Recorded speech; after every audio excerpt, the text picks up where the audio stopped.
Labas rytas.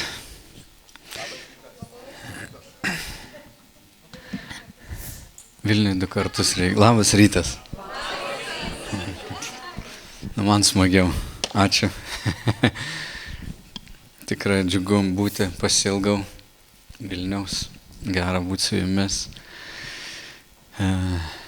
Labai buvo smagu matyti, kad jūs vakar jaunimas darbavotės Dapkiškių dvare. Ir kas girdėjot galbūt, kad viena pirmųjų stovyklų šią vasarą bus vaikams iš Mariupolio ir mes renkam paramą. Norim, kad 100 vaikų galėtų atvažiuoti. Ten broliai kažkada evakuavo 8000 žmonių iš Mariupolio, 3000 iš jų buvo vaikai.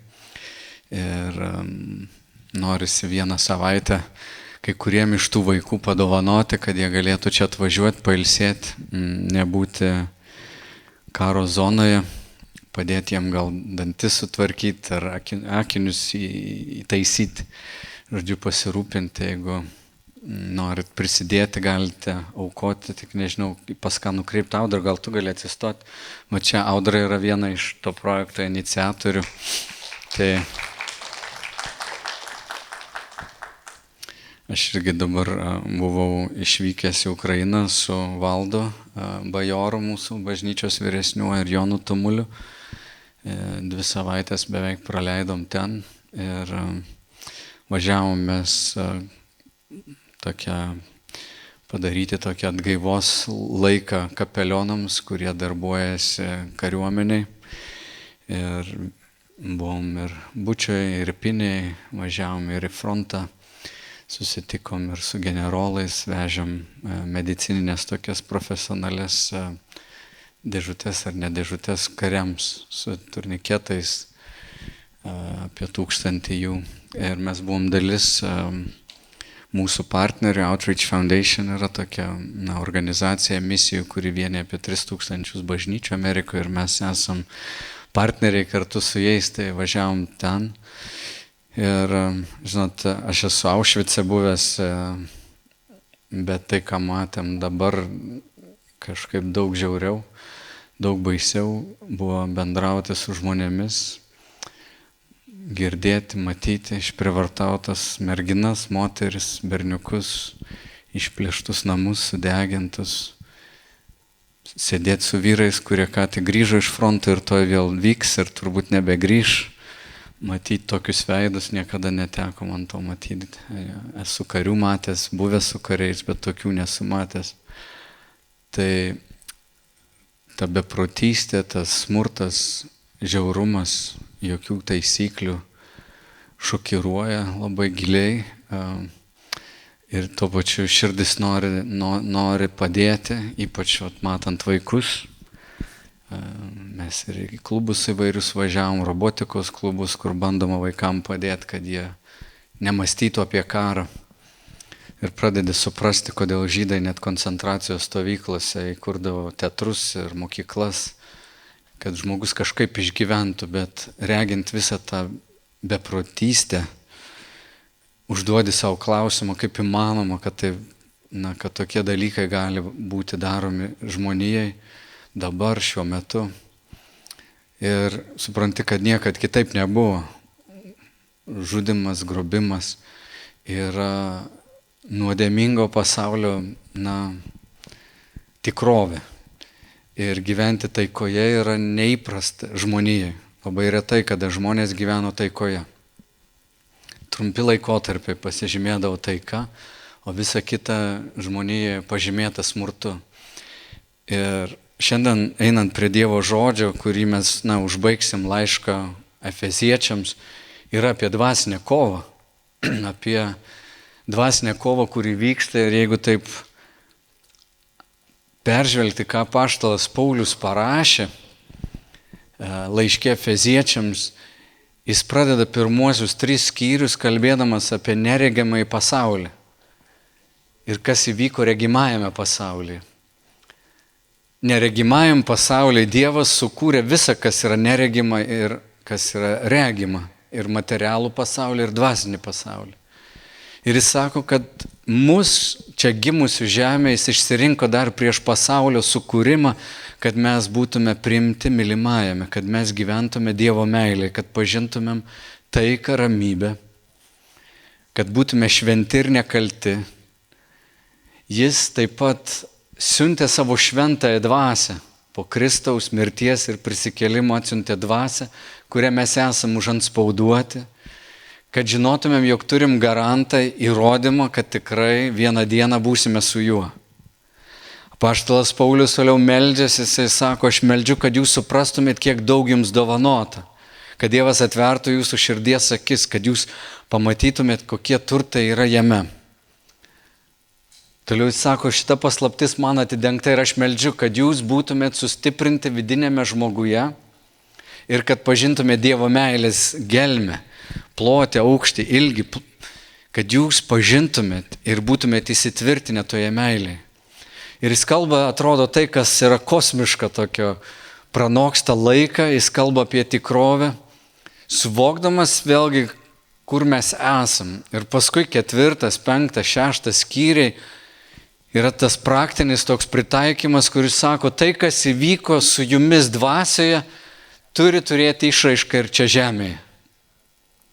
Jeigu jūs esate Dievo meilės pagauti, nuplauti, jeigu iš tikrųjų paragavot, tai turi matytis jūsų santykyje, kaip jūs elgiatės vieni su kitais, kaip jūs bendraujat santuokoje, kaip tėvai elgiasi su vaikais, kaip bažnyčia turi veikti. Bažnyčia, kuri yra jo kūrinys.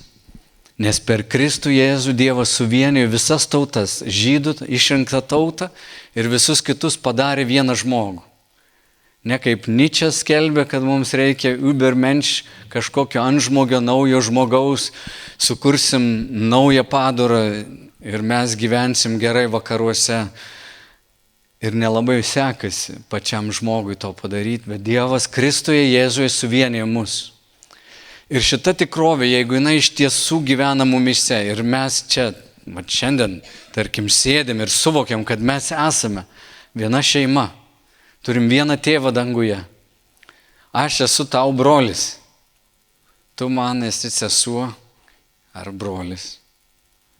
Ir tai yra tikrovė, kuri pranoksta netgi tai, kas čia žemiška. Bet jeigu aš tai suvokiu, aš galiu tada priimti tave pas save gyventi, aš galiu tave pavalgydinti, tu gali už mane melstis, mes galim dalintis tai, ką turim, kažkokiu būdu tai turi tapti matoma. Dievas tau davė dovanas, kuriomis tu turi tarnauti bažnyčiai, mums visiems. Ir visą tai mes esame dvasios vedami. Dieve duok, kad tai taptų tikrovė, nes kita tikrovė yra, kad žmogus išpuikęs, jisai rūpinasi savimi. Žmogus sužeistas kitų, žaidžia kitus žmonės. Žmogus užaugęs nemeilėje turi pažeistą savo suvokimą, pažeistą širdį, jo siela sužalota. Gal prieraišumas yra pažeistas, jis nežino, kaip megzti santykį, nežino, kaip išbūti santykį, nežino, ką reiškia mylėti. Ir mes matom labai daug to skausmo. Ir išeitis yra mums artintis prie Dievo. Ir kuo toliau, tuo labiau aš suvokiu, kad mes patys nesusitvarkom. Dėl to apaštalas Paulius sako, nusivilkit tą senąją, jis naudoja įvaizdžius, jis bando mums perteikti tą mintį, sako, nusirenkit, tas jūsų senasis aš, tas jūsų ego, jis toliau sieks tik savo naudos. Ir jūs patys nesusitvarkysit, jums reikia Dievo, apsivilkit naująją tikrovę, kas esate Kristuje, kad mes esam jo mylimi vaikai. Ir čia nauja tapatybė, kurią mes pradedam gyventi ir sakom, wow, pradedu tikėti, aš esu Dievo vaikas, išgelbėtas malonė, ne savo gerais darbais, ne savo maldelėmis, ne ritualais, ne bažnyčios lankymu, ne savo gerumu, bet esu apvilktas, man tai padovanota. Dieve, dėkoju tau, kad nebėra pasmerkimo, tiems, kurie yra Kristuje Jėzuje. Tai tampa mūsų tikrovė. Bet į pabaigą šito laiško jis prieina prie dar tokios tikrovės, kurios, kartais nesinori. Nesinori karo. Sutinkat? Aš meldžiuosi kasdien, kad Dievas duotų taiką Ukrainai. Meldžiuosi, kad mes patys nepatirtume karo. Nes tai yra baisu. Ir štai apaštalas Paulius 6 skyrius nuo 10 eilutės sako: pagaliau, būkite tvirti viešpatyje jo ir jo galybės jėga. Kame jisai kviečia mus įsitvirtinti? Jisai kviečia mus, kad mūsų gyvenimo pamatas būtų viešpatyje ir jo jėgoje. Ką reiškia jo jėgoje? Reiškia ne tavo jėgoje. Jeigu tau reiktų dabar pereiti kokią upę ir tu nemoki plaukti, kito jėgoje pereiti reiškia, kažkas tave neša, kažkas tave parplukdo. Tu laivo jėgoje esi perplukdomas, tave perneša kažkas. Jis sako, būkite tvirti viešpatyje ir jo galybės jėga. Reiškia, krikščionių gyvenimas yra toks nuolatinis pripažinimas savo silpnumo ir tam tikro negebėjimo, kuris nepaverčia mūsų menkaverčiais, bet paverčia mus pasitikinčiais. Ir jis sako, jo jėga, mes turime ieškoti jo jėgos. Toliau jis sako, apsiginkluokite visais Dievo ginklais, kad galėtumėte išsilaikyti prieš velnio klastas. Mes grumėmės ne su krauju ir kūnu, bet su kunigaikštystėmis, valdžiomis, šių tamsybių pasaulio valdovais ir dvasinėmis blogio jėgomis dangaus aukštumose. Žinot, senovėj niekas jokių keistų interpretacijų šitos rašto vietos nedarė. Aš kiek komentatorių esu skaitęs, kurie komentuoja šventąjį raštą, tai visi suvokė, kad Jėzus, kai jis buvo gundomas, susidūrė su dvasiniu pasauliu, kuris norėjo nuvesti jį nuo Dievo garbinimo. Atsiklaupk ir pagarbink mane. Ir Jėzus citavo Dievo žodį piktajam, jis 40 dienų išbuvo dykumoje gundomas. Jėzus užsiminėjo egzorcizmu, išvarinėjo piktas dvasias iš žmonių. Mokiniai tą patį suvokė, jie irgi užsiėmė egzorcizmu. Apaštalas Paulius, kuris rašo šitą laišką ir Efezo bažnyčia turbūt suvokė.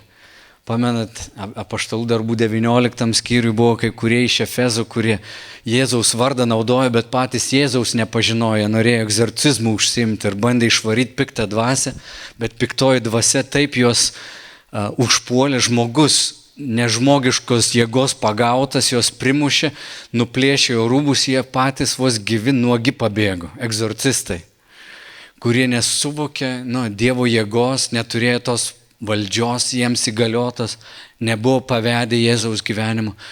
Visi anksčiau senovėj suvokė dvasinio pasaulio tikrovę ir kad jį daro įtaką šitam pasauliui.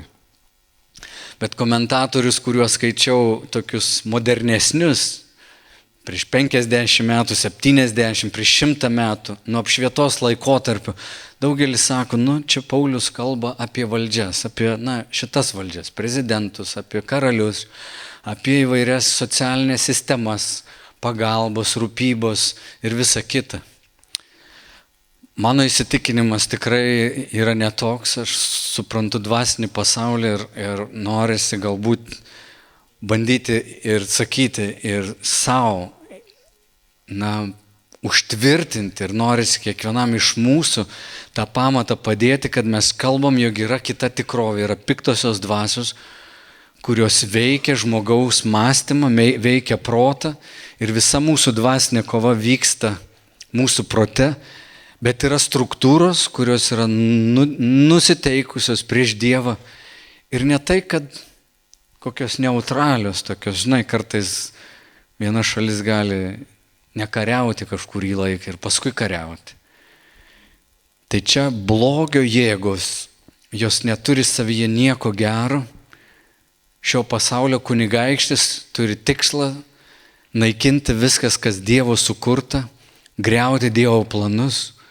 Ir tai yra gerai organizuota sistema su savo struktūra. Iš čia įvardyja, kad yra kunigaikštystės, valdžios ir kad mes grumėmės ne su kūnu ir krauju. Tai net jeigu vyksta kažkokia prievarta ir yra žmogus kūnas, jam yra padaryta įtaka iš kitur.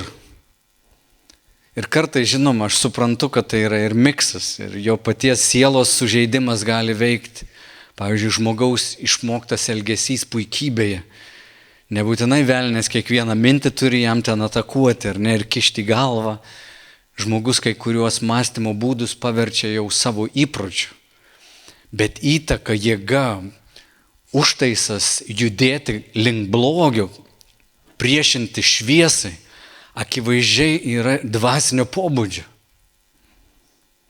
Ir ten yra struktūra, tai yra gerai organizuota kariuomenė, kuri eina griauti ištisas tautas.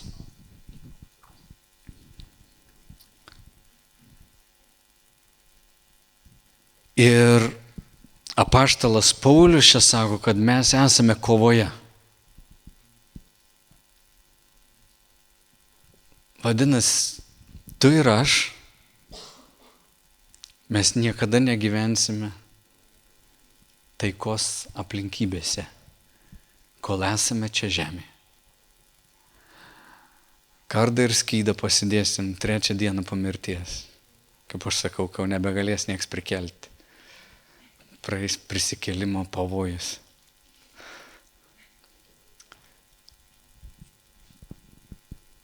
Vienas bičiulis man sako, Sauliau, tu labai toks mielas, draugiškas ir sako, tu vis apie meilę kalbi.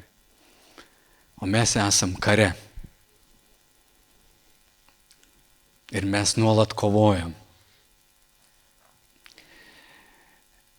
Ir aš sakau, aš su tavim nesutinku. Nors gerai išgirsti bičiulių tokį pasakymą, nes kartais galvoju, aš nenoriu apie karą galvoti, aš norėčiau taikoje būti. Aš nenoriu galvoti apie gundymus kaip apie karo būseną. Aš norėčiau ilsėtis. Ir aš suprantu, kad taika, kurią Paulius aprašo laiške Efeziečiams, sako, jis padarė kryžiumi, yra atnešta mums taika su Dievu.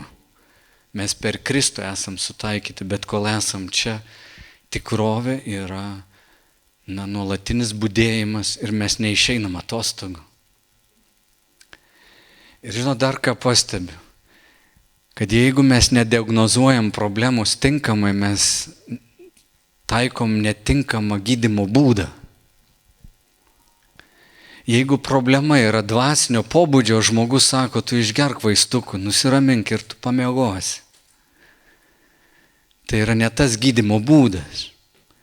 Jeigu žmogus neturi ten, nežinau, vitamino D, arba įvyko dar kažkoks sutrikimas jo kūne ir jam reikia galbūt medikamentų ir kažkas sako, eik dabar su velniu susikauk užsidaręs kambarį. Gal irgi yra kitas nuėjimas ne į tą pusę. Ir todėl niekada nemąstyk šabloniškai, čia tik velnias, arba čia tik vaistai, arba šiuolaikinis, man atrodo, naujas dalykas, net tarp krikščionių, psichologai yra naujieji šventieji ir naujieji gelbėtojai. Aš kartais net nebegirdžiu, kad reiktų eiti ten pas pastorių ar kunigą, bet sako, tau reikia būtinai psichoterapeutą. Pažįstama net toks jausmas, kad anksčiau buvo, psichologai, tai tik trenktiem žmonėm, kurie ten į Vasaros 5 ar Klaipėdai Bangų ten, koks ten yra 5 gatvė, visi sako, tik į Banguškę, kad neišvežtų. Tai dabar, žinai, jau dabar yra net kietai susirasti savo psichologą. Aš tai su psichologu penktadieniais bendrauju. Tai kartais tikrai žmogui reikia profesionalo pagalbos, jeigu jo siela sutrikusi yra sužeista. Kartais jam reikia mediko pagalbos, nes jo kūnas išsiderino, kažkas netvarkoja. Bet kartais reikia žmogui išpažinties ir maldos, ką mes čia darom po pamaldų. Kartais reikia užtarimo maldos, nes priežastis yra dvasinė. Prieš 2 mėnesius labai toks man brangus žmogus nusižudė 14 metų. Mane sukrėtė labai stipriai. Užvakar laidojau žmogų, kurį sutokiau prieš 3 metus, irgi nusižudė. 36. Ir ypač kai aš susiduriu su kokia savižudybė, kai žmogus išjungia visas savigynos mechanizmus, ar ne? Tau kas nors dabar užkimštų burną ir nosį, tu turbūt būtum pagatavas viską padaryti, kad įgautum oro. Kas atsitinka su žmogumi, kad jis tame skausme nebegali išbūti ir išsijungia viską, ar ne, ir padaro galą savo. Kartais tai turi galbūt ir fizinę priežastį, kartais aplinkybės labai sunkios būna žmogaus, bet kartais tai yra ir demoniški dalykai. Ir kaip reikia mums vienas kito, ir reikia atjautos, reikia įsiklausimo, ne šablonų, ne smerkimo, ne kažkokia eik ten susitvarkyk, ne abejingumo, bet rūpesčio, širdies atverimo, kad priimtumėm vienas kitą arti, panešiotumėm naštas, nes kartais mes turime maldose užtarti, melstis ir kovoti. Nes gali būti, kad prieš kai kurios žmonės yra nuteiktos ar nukreiptos tokios jėgos, kurių žmogus pats negali įveikti.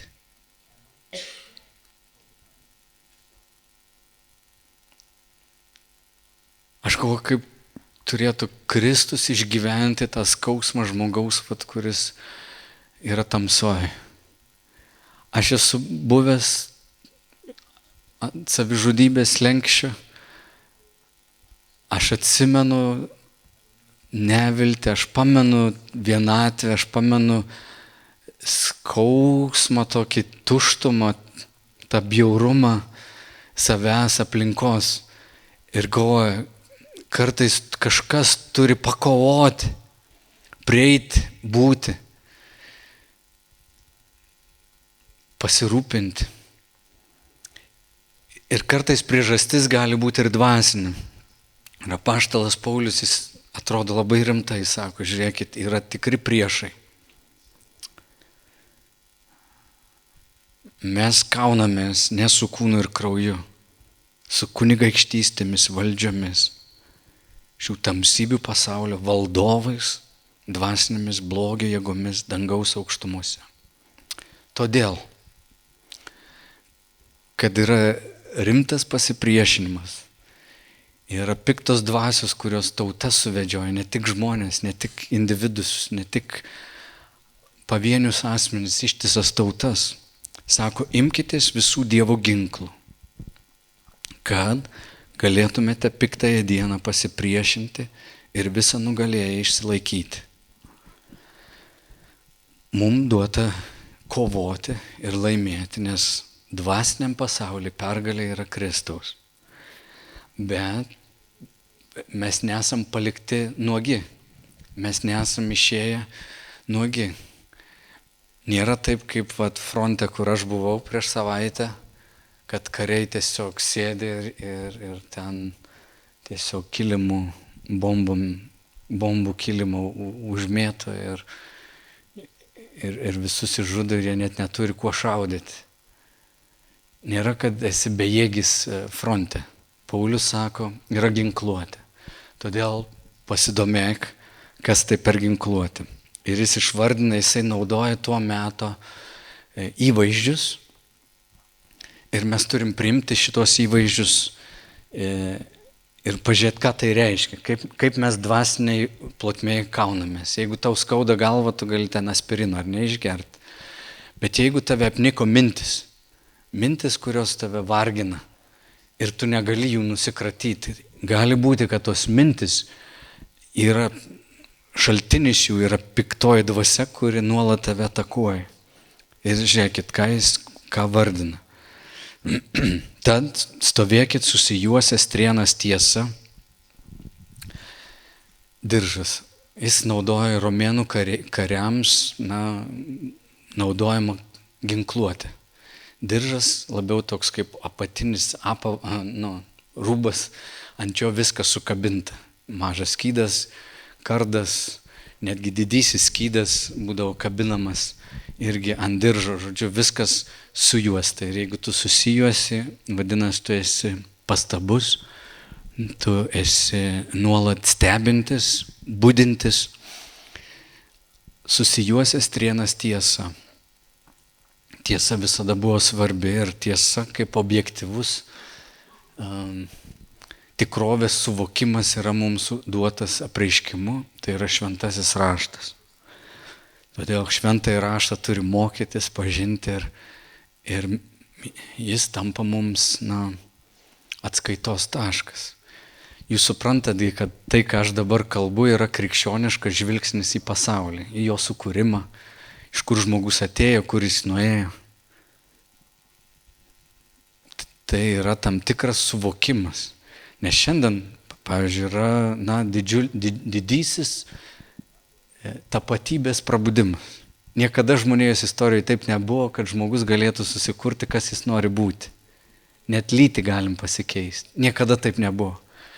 Šiandien žmonės savo tapatybę yra išaukštinę ir tai yra mano galva toks paklydimo kelias, kad dar praeis keli dešimtmečiai žmonės jau dabar mato, kaip tai yra pražūtinga ir kaip pasiklysta ir kiek daug skausmo išgyvena žmonės savo tapatybės paieškose. Mes čia kalbam apie tai, kad mūsų tapatybė yra Kristuje ir mes nekuriam savęs, mes bandome atpažinti, kuo esame jau sukurti. Ir suvokiam, kad mūsų senoji praeitis nėra tikrasis aš. Tai mums didelė tokia atgaiva, kai tu pradedi sakyti, Dieve, aš tavo nuosavybė, pasakyk man, kas aš esu. Tu tarsi prarandi save, tuo pačiu tu randi poilsį, nes tave sukūręs asmuo žino geriausiai, ko tau reikia. Ir tai tokia laisvė, tai yra, manau, žinia tokia mieste kaip Vilnius, kur gali žmogui sakyti, o tu pabandyk su kūrėju bendrauti. Ir tu išgyvensi ramybę, darnas, harmoniją savo sieloje, prote ir kūne iš viešpaties malonės.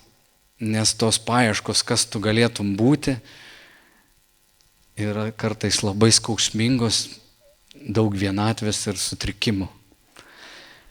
Tai apaštalas Paulius sako, kad mes turim susijuosti, tiesa reiškia kiekvieno krikščionio gyvenime, Biblijos skaitimas turėtų būti esminis toks veidrodis, pasitikrinimas su tikrove, kas yra kas. Ir mes žiūrim į šventąjį raštą taip rimtai, tai formuoja mūsų pasaulėjautą, pasaulėžiūrą, pasaulėvaizdi, kas tai yra. Susijuosęs trienas tiesa, apsivilkę teisumo šarvais. Ką Paulius kalba? Suvokdamas, kad mes linkę išgyventi gėdą ir kaltę. Tai yra neatsiejama. Sako, šarvai būdavo dengiami visus gyvybiškai svarbius organus, ar ne? Kaip ir dabar yra tos liemenės, kariai dėvi liemenės, kad apsaugoti gyvybiškai svarbius organus. Tai teisumo šarvas reiškia, kad mes esame Dievui priimti. Dievo priimti ir Dievui priimtini ne dėl savo darbų, bet dėl Kristaus mums duoto teisumo. Ir dvasinėje kovoje tai labai reikšminga. Nes jeigu ateina kaltė, kurios tu negali nusikratyti ir, pavyzdžiui, jauties kaltas, jo atgailavai, jau išpažinai ir vėl kaltė atėjo. Tai tu gal save alini ir galvoji, aš tiesiog linkęs į kaltę. Gali nesuvokti, kad visgi tai yra piktojo darbas, nes žodis diabolos, graikų kalbos žodis, reiškia kaltintojas. Ką daro kaltintojas? Ateina, sako, tu esi kaltas. Ir kiekvienam iš mūsų galim parodyti pirštu ir sakyti, tu kalta, tu kalta, tu kalta, tu kaltas, tu kaltas. Ir mes visi palenksim galvą ir sakysim, taip, aš kaltas. Bet kur mes gaunam sąžinės ramybę, sakydami, Dieve, nusidėjau mintimis, žodžiais ir darbais. Ryte mes galim pasitikti dieną, sąžinės tyrimo malda, vakarą galim užbaigti sąžinės tyrimo maldą, kai atsiguli, sakyk Viešpatie, ištirk mano širdį, atleisk, ką mąsčiau, ką pasakiau, duok pasiryžimą kitaip gyventi. Ir tu gauni atleidimą ir tu miegi ramiai, bet širdis, tavo gyvybiškai svarbus organai pridengti teisumo rūbų arba šarvu. Ir dvasinėje plotmėje tai labai reikšminga. Apsiavę kojas ryžtų skleisti taikos evangeliją. Vėlgi romėnų kariai turėjo tokius sandalus su tokiais spygliais. Kovoje buvo labai svarbu įsitvirtinti, stovėti. Man patinka šitas įvaizdis, kad tu stovi pasirengęs skelbti evangeliją. Šita būsena tokia, kad aš visada esu pasirengęs pasidalinti. Aš neišeinu pirmadienį atostogų nuo krikščionybės. Kaip fainai sekmadienį taip apsivaliau nuo visko. Pirmadienį eisim gyventi, kaip toliau gyvenam. Net tu nuolat misijoje esi, tu esi, atsistoji ir pasiruošęs skelbti evangeliją. Prasme, tu eini, kur tu bebūtum, kokioje aplinkoje, nuolat žmonės nori kalbėtis. Aš užvakar buvau tose keistose laidotuvėse, sunkiose labai. Sutikau egiptietį, kuris gyveno Plungėje. Sako, ilgai aš čia negyvensiu, žinai, tas cepelininis dangus mūsų egiptiečiai sudėtingas reikalas. Bet įsimylėjo, žinot, plungiškė ir viskas. Ir iš Kairo atvyko į Plungę. Bet, sako, aš buvau musulmonas, aš tikėjau taip, dabar tikiu kitaip. Ir jis po tų laidotuvių, po to gedulingų pietų žmogus nori kalbėti apie Dievą. Mes pusę valandos su juo bendraujam. Laidotuvėse gal labiau aš taip pasiruošęs, bet šiaip stengiuosi gyventi tokio būseno, kad žmonės visi nori kalbėtis apie Dievą. Tik pirmą reikia duoti jam išsikalbėti, reikia užmegzti kažkokį ryšį, tiltą, o ne su savo programa ateiti. Bet aš nuolat pastebiu, kad žmonės be galo išalkę kalbėtis, jeigu tu pasiruošęs atvirai kalbėtis. Ir Paulius rašo, būkit visų, tai irgi kaip dalis ginkluotės, nuolat būti tokiam parengtyje. Kaip jis čia sako, ryžtų skelbti taikos evangeliją, nešti taiką. Visais atvejais pasimkite tikėjimo skydą, su kuriuo užgesinsite visas ugningas piktojo strėles. Nes dvasiniai kovoje yra tau šaudoma. Ir su strėlė yra problema tokia, kad strėlės pagamintos taip, kad jos įsmigtų lengvai, bet būtų sunku ištraukti. Vadinasi, jeigu kokia mintis tau pro tavo skydą tikėjimo praskris kažkokia abejonė, kažkokia netikėjimo, nepasitikėjimo Dievu, strėlė įlys į tave, bus daug sunkiau ištraukti. O tu apsigini su skydu. Pamenat, romėnai tokius net skydus sudėdavo, jie susikabindavo vienas su kitu. Ir jeigu taip matyt bendruomenę, kuri ar ne, skydais visi susidėję ir tu eini, toj kovoje ten nėra kur strėlėm įskristi, bet turi šalia kažkas kitas būti. Ir eini į kovą ir Paulius piešia šitą įvaizdį, nes piktojo strėlė skraido. Ir gali aistra kokia įskristi į tave. Pagauta aistra kaip koks proto užtemimas. Ir tu sakysi, aš noriu savo pagyventi.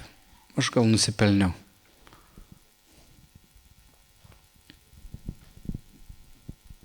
Ir gali tos aistros būti nešamas. Jis sako, kad mes turim turėti tikėjimo skydą, prisidengti. Ir dvasinėje kovoje tikėjimas labai svarbus arba pasitikėjimas Dievu.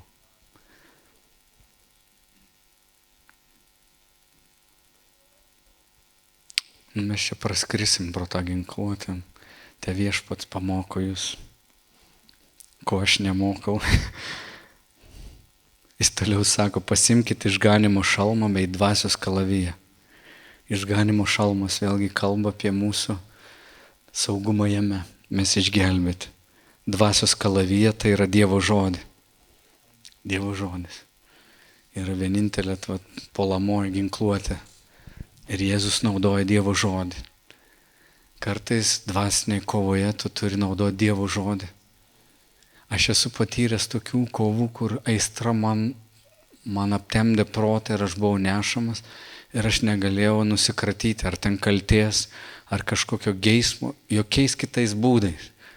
Ir manau, kad jos psichologas, psichoterapeutas man nebūtų padėję. Vienu sakiniu ištartų tikėjime, tai kas vargina ten dienas, dingo šitaip. Paaiškink tu, kaip tu nori. Bet tu bandai pozityviai mąstyti. Aš dabar pozityviai mąstysiu. Šito nemąstysiu. Tai kartais tos mintis tokios įkyrios, tu jauti apimtas ne tik minties, bet ir jausmo, kuris yra apvilktas. Ta mintis apvilkta jausmu kažkokiu, energija tam tikra. Ir tu jos esi valdomas. Ir vienas sakinys Jėzaus Kristaus vardu pasitrauk šėtone. Šita mintis man neprimtina. Aš atgailauju, kad tai mąsčiau, aš atsižadu šitos minties ir skelbiu Kristaus pergalę. Nebėra. Aš supratau. Vargau, kol vieną dieną įsivardėjau, kad tai yra problema. Ir kai tik ištariau, laisvė. Nes priežastis buvo dvasinė, nebuvo sielinė, nebuvo kūniška. Kiekvienu metu melskitės dvasioje visokiojopomis maldomis ir prašymais. Be paliovos budėkite, malda užtardami visus šventuosius ir mane, kad kai atveriu lūpas man būtų duota drąsiai skelbti Evangelijos slėpinį, jos pasiuntinys esu ir būdamas surakintas grandinėmis, kad turėčiau drąsos kalbėti taip, kaip privalau kalbėti. Kiekvienu metu melskitės dvasioje visokiojopomis maldomis. Malda mum yra kvėpavimas. Malda turi būti mūsų kvėpavimas. Kai kvėpuojam, meldžiamės, kai einam, meldžiamės, nuolatos buvime toj maldoj. Jūs žinot, kai kurie pažįstat Mantą ir Sarą. Sara yra mūsų Makedonė dukra. Tai mums gimė anūkė makedonietė Hana Beniulis 26 savaitė. Ir kovojom, atrodo, už jos gyvybę. Buvom nuvažiavę prieš 3 dienas į Kauną, mūsų leido pašventinti ją. Ten daug vaikų mūsų leido, turėjom komuniją su Manta ir Sara. Ir mes ramus. Jie yra Dievo nuosavybė, Hana yra Dievo nuosavybė, Dievo rankos. Visas personalas, jie tokie biški pasimetę ir vienai mūsų sesė iš bažnyčios, kuri irgi dirba gydytoja tenais, atėjo, bandė paaiškinti, kokia rimta situacija ir kodėl tėvai tokie ramus. Argi jie nesupranta, kaip yra blogai. Bet buvo momentas, kai ne vienas iš mūsų meldėmės, ir gydytojai buvo atsitraukę prieš keletą dienų ir nieko nebegalėjo padaryti ir deguonis krito nuo 70, 60, 50% kraujyje, 40, 30, 20, 10. Tada Sara netyčia visiškai su Mantu įėjo į palatą tą. Sako, aš to noriu rankose laikyti. Jis paėmė, pradėjo giedoti. Ir buvo nukritęs deguonis iki 5%. Ir tada pakilo iki 10, iki 15, iki 20, iki 30. Visi gydytojai atsitraukė. Nieks nebegali padaryti. Giesmė, kažkoks Dievo prisilietimas, jo paguoda, jo ramybė. Apaštalas Paulius kalba, kad kai mes meldžiamės, yra dalykai, kurie vyksta dvasiniai plotmėj, kurie pasiekia širdis. Šiandien jie tokiom rankom vaikšto. Mes nežinom Hanos likimo. Mes žinom, kad Dievas yra geras. Mes žinom, kad Lietuvoje mes džiaugiamės vaiko gimimu ir verkiam, kai vaikas miršta, kai senoliai miršta, ne taip gaila, nes jau jie nugyvena. Kenijai, kai vaikai miršta, nieks nesidžiaugia ir neverkia, nėra, atrodo, jokių emocijų. Nes jie net vardo dažnai neduoda, kol vaikas 4 metų nesulaukia. Nes jis nieko dar nenuveikia. Bet kai senoliai miršta, visi verkia, visas kaimas verkia, nes jie išeina su visa išmintimi. Bet mūsų čia pasaulyje mes sveikinam gimimą, tai didžiausias dalykas. Bet yra ta tikrovė, kiti žmonės kitaip žiūri. Bet malda, Dievo prisilietimas, Dievo atėjimas, kuris yra visame kame, visą pripildo, jo malonė, jo gailestingumas. Ir mums duota su juo bendradarbiauti, melstis ir būti budėjime ir kovoje. Nes piktasis nori nužudyti viską, kas juda, kas gyva, kas Dievą atspindi. Mes esam kovoje. Ir apaštalas Paulius pats būdamas labai kietas, teologas, nuostabus tarnas, jis sako, melskitės ir už mane. Melskitės, melskitės, melskitės. Ir taip svarbu mums melstis viens už kitą. Taip svarbu. Pamenat, net Jėzus su 12 nusivedė į Getsemanės sodą. 3 pasiėmė, nes galvojo, gal kiti net laikys, tie 3 gal pabudės, sako, pabudėkit su manimi, melskitės, mano siela mirtinai nuliūdė, melskitės. Dievo sūnus, pats Kristus, Dievas kūne, sako, melskitės dabar, melskitės su manimi. Mokiniai iš sielvarto, to vargo prispausti, net miego apimti, net negalėjo pabudėti.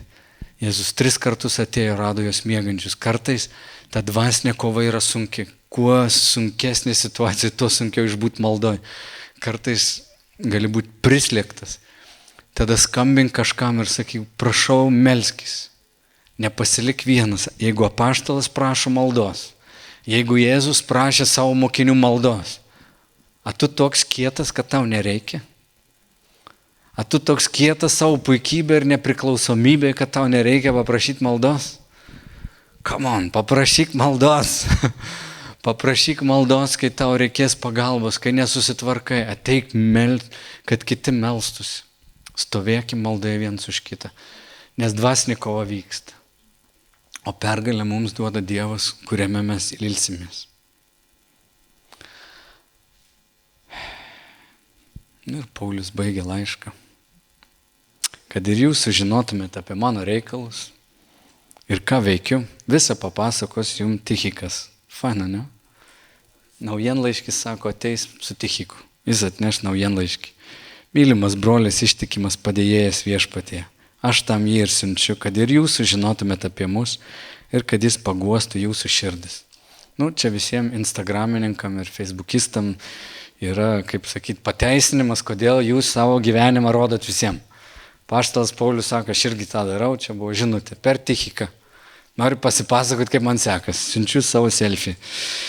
Jis atneš jums žinutės, papasakos. Broliams ramybė ir meilė su tikėjimu nuo Dievo Tėvo ir viešpaties Jėzaus Kristaus. Malonė visiems, kurie myli mūsų viešpatį Jėzų Kristų, negęstančią meilę. Ramybė ir meilė. Ramybė ir meilė.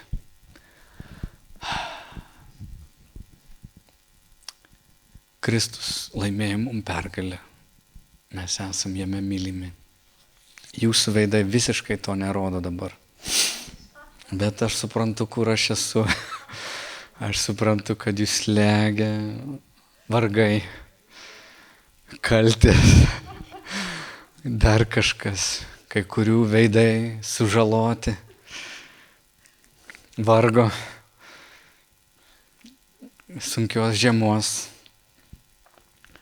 Bet brangieji, kaip man vienas sako, tau gerai, sakau, man gerai, sako, kodėl tavo veidas to nesako?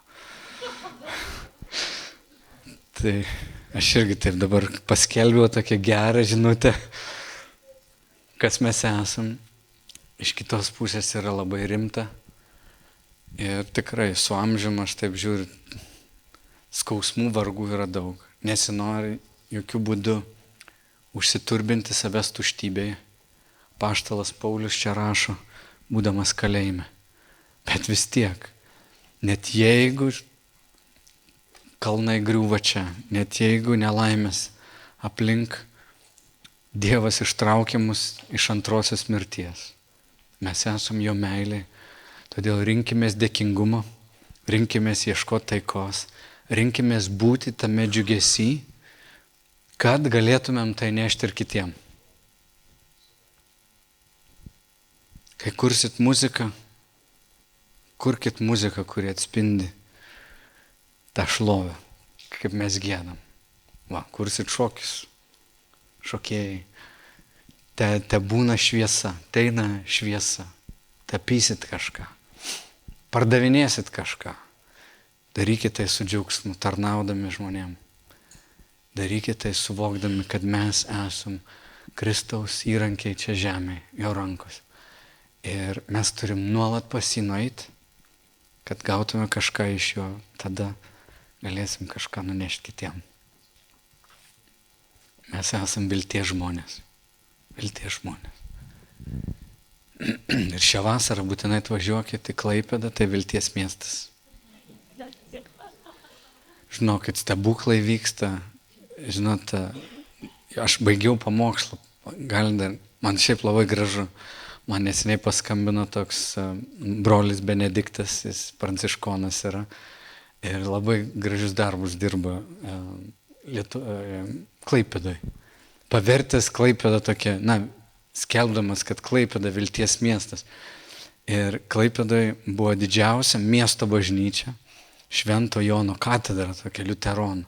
Man paskambina Jurčys Benediktas pranciškonas, sako, Sauliau, ateikit su bažnyčia šlovint, per sekmines darysim vilties bėgimą ir penktadienį, sako, ant scenos mes visas bažnyčios giedosim, rinksim pinigus liuteronų bažnyčios atstatymui. Aš galvoju, kas čia dabar vyksta? Galvoju, kaip gražu. Krikščionys iš skirtingų bažnyčių, katalikai rinks lėšas, jis jau Benediktas rinko lėšas pastatyti Pranciškaus koplyčią, visą onkologinį centrą. Taip faina, bažnyčia rinksim, kad Klaipėdai, nes jis sako, žinai, žiūrėjau į Klaipėdą, sako, visą plokščią tokia, reikia vertikalės.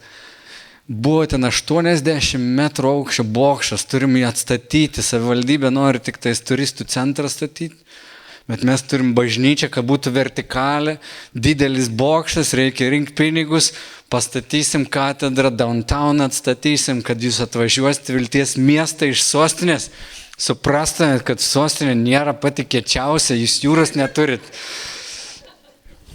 Neturit tokių miškų, žalieji ežerai ne jūra.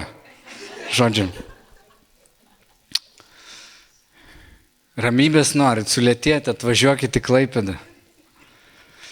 Bet svarbiausia, kad te būna mūsų akis toje vertikaliai, te būna mūsų akis į Kristų. Užbaikim giesmę, pakviesiu šlovintojus, atsistokim visi. Tu, kuris išsirinkai mūsų savo sūnuje Kristuje Jėzuje, mūsų viešpatie, mes tau kelsim gyriaus balsus, dėkosim tau, nešim savo naštas ir poreikius pas tave viešpatie, kol gyvi esam. Viešpatie, sustiprink mūsų savo jėgą, sustiprink mūsų vidinėme žmoguje, kad įgytume ryžto kovoti. Meldžiu šventoji dvasia, padrąsink kiekvieną, kuris pasilpęs mūsų tarpe.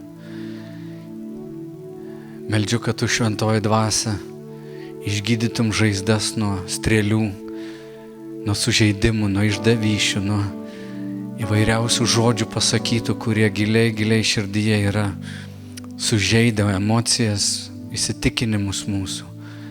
Pakeitę viešpatie, gydyk, kai mes artinamės prie tave, šventoji dvasia, gydyk mus. Gydyk našlaičio dvasią, gydyk apleistumą, kuris gyvena tam senajame aš ir duok mums viešpatie malonę suvok, kad esame tavo nuosavybė, įvaikinti ir neapleisti, Net jei esam daužomi, mes nesam nužudomi. Net jei esame Viešpatie stumdomi, mes nesam apleisti. Dėkojame tau, Kristau, kad tu pamilai mūsų amžiną meilę ir visą, ką darai iš meilės. Dėkojam, Tėve, kad turim taikos evangeliją. Mes meldžiam už šį miestą, Viešpatie, ir visą šalį, kad tu padėtum taikos evangelijai pasiekti širdis, kurios tavęs nepažįsta. Paliesk mūsų savo meilę, Dieve, duok mums pažinti tavo meilės gelmes. Kad pripildyti meilę galėtumėm parodyti ją kitiem. Galėtumėm rasti atjautos, kantrybės, išklausyti, atjaust, pabūti. Ten, kur didelis skausmo žodžių reikia nedaug, Viešpatie duotum mums malonę pabūti šalia. Prašom tavęs, Kristau, kad tu laimintum bažnyčią. Tebūnie ramybė, taika ir malonė su mumis visais. Amen.